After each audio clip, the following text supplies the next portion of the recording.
안녕하세요. 2학년 2학기 받아쓰기 두 번째 영상입니다. 이번 주는 제가 가을 타는지 몸이 좀 안 좋아서 영상을 업로드하는 것이 좀 늦어졌습니다. 블로그에는 관련된 포스팅이 벌써 올라가 있어요. 지난주 받아쓰기 어떠셨어요? 첫째는 여전히 한두 개 틀리기는 하는데 자신감만은 충만합니다. 공부를 할 때는 되게 투덜투덜 하는데 막상 시험 보고 오면 헷갈려서 시험 못 본 친구들 많다고 이렇게 얘기를 하더라고요.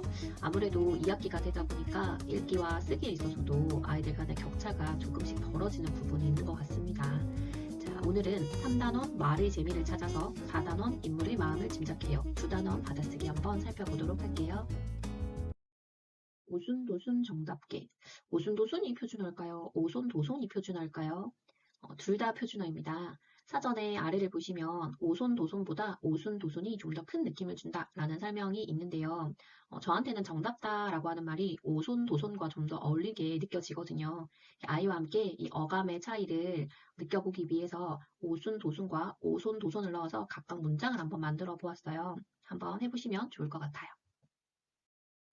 여러 가지 색깔. 여러 가지라고 하는 표현을 자주 사용을 하잖아요. 그래서 이 줄 사이를 왜 띄어써야 하는지, 왜 한 단어가 아닌지 아이가 질문을 하더라고요. 여러의 경우에는 사전을 보시면 수요가 한둘이 아니고 많은 이라는 의미를 가지고 있는 관형사입니다. 예시를 보면 여러 개, 여러 가지, 여러 명 이렇게 세 가지를 들고 있는데요. 개, 가지, 명처럼 어떤 단위를 세는 말과 함께 사용하는 경우가 많습니다.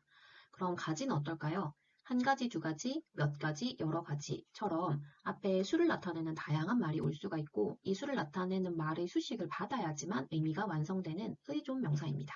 따라서 의존 명사인 가지와 이 가지를 꾸며주는 여러라고 하는 말은 서로 띄웠어야 합니다.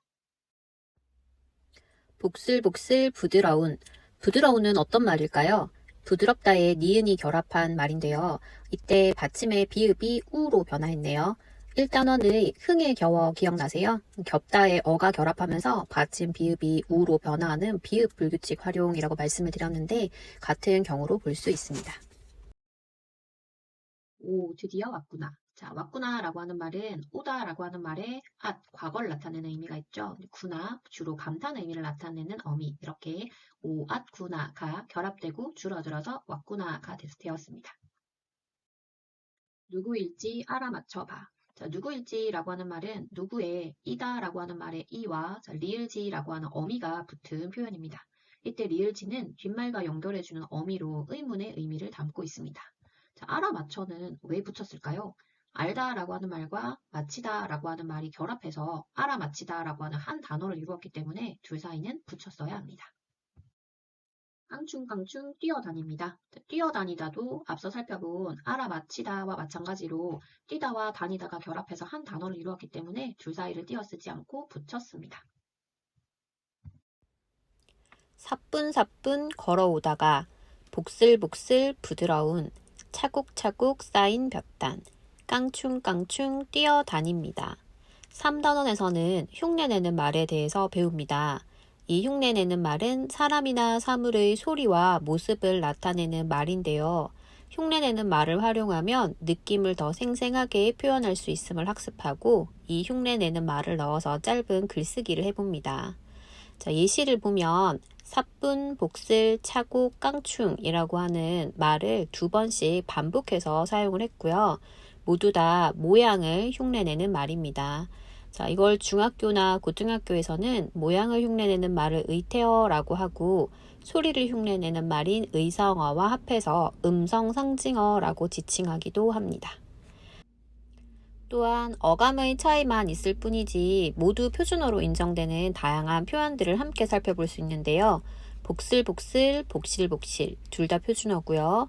깡충깡충, 깡총깡총, 공중공중, 껑충껑충, 강종강종 모두 표준어입니다.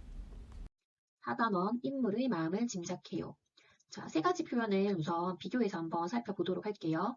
총총총 달려왔어요. 자, 달려왔어요는 달리다라고 하는 말에 오다라고 하는 말이 결합해서 한 단어가 되었기 때문에 달려와 what 사이를 띄어 쓰지 않고 서로 붙였습니다. 달려오다라고 하는 표현에 과거를 의미하는 at이라고 하는 말과 종결어민 어요가 붙어서 달려왔어요라고 하는 표현이 만들어졌네요. 두 번째로 곳곳을 살펴보았어요. 자, 살펴보다라고 하는 말도 살피다라고 하는 말에 보다라고 하는 말이 결합해서 한 단어를 이루었고요.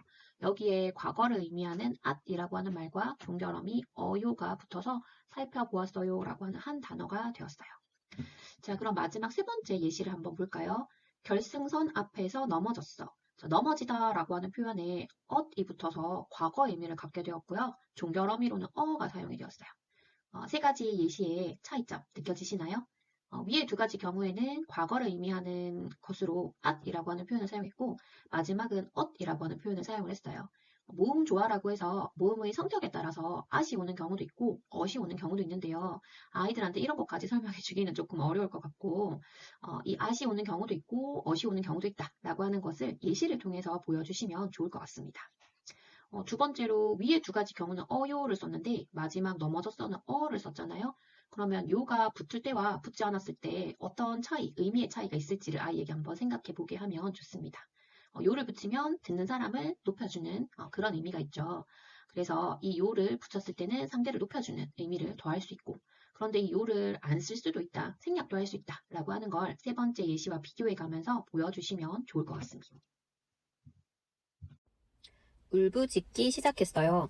아이가 이 울부짖다라고 할 때 받침에 지읒이 쓰이는 것을 떠올리기 좀 힘들어 하더라고요. 그래서 이럴 때는 뒤에 모음으로 시작되는 어미나 조사를 붙여보면 발음이, 받침이 무엇이 쓰였는지를 알기가 쉽다라고 말을 해주었고, 자, 어를 한번 붙여서 울부짖어라고 발음할 수 있고, 또 개가 짖다 할 때 뒤에 어를 붙여보면 짖어라고 발음이 되니까 받침이 지읒이다라고 생각해낼 수 있다라고 설명을 해주었습니다. 이처럼 아이들이 받침을 헷갈려하면 뒤에 모음으로 시작되는 말을 붙였을 때 어떻게 발음하는지 생각해보라고 유도해 주시면 좋을 것 같아요. 우는 게 아니에요. 개는 어떤 말일까요? 1학기 3단원에서 설명을 한번 드린 적이 있는데요. 것이의 줄임말입니다. 자, 거는 것이라고 하는 말의 구어적인 표현이고요. 여기에 이가 붙었을 때 개로 줄어들게 됩니다. 자, 그리고 의존명사는 명사이지만 홀로 쓰이지 못하고 반드시 앞에 수식하는 말이 와야 하기 때문에 이 우는이 개를 꾸며준다 라는 점을 생각했을 때 우는과 개 사이는 서로 띄어 써야 된다 라고 설명해 주시면 될 것 같아요. 두 번째로 아니에요 할 때 에요는 종결 어미입니다. 그래서 나는 학생이에요 라고 하는 말을 줄였으면 나는 학생이에요로 줄였을 수 있어요. 따라서 나는 학생이에요는 틀린 표현이라고 할 수가 있겠죠. 이 단원에 이었다를 줄이면 였다이기 때문에 이였다는 틀린 표현이라고 설명드렸던 거 혹시 기억하시나요?